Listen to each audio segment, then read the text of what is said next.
We're trying to determine or establish a link between environmental and social issues and business drivers for the natural resources sector.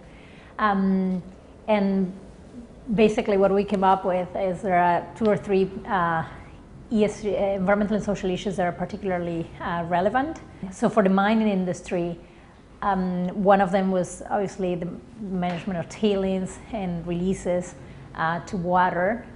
The other issue that was particularly important was obviously climate change, but for some sectors more than others. So within the mining sector, for the companies that were involved in coal mining or that had very high intensive smelting processes, climate change, both the regulations but the physical changes caused by climate change were going to affect them more than for example, companies involved in gold mining.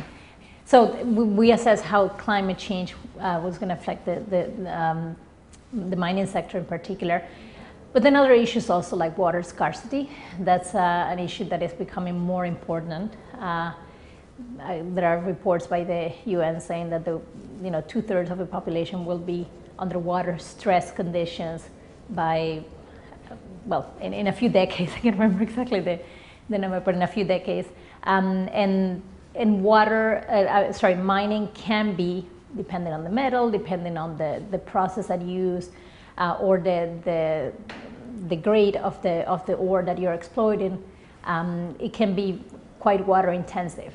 Now, water is also the subject of significant tension with some local communities at times, so it is an environmental issue, but it's also one that has social implications, and which leads me to the other explanation, like community relations is obviously another key area of performance for the sector. By and large, the industry pays attention to community relations at the permitting stage, which is when the risks are higher.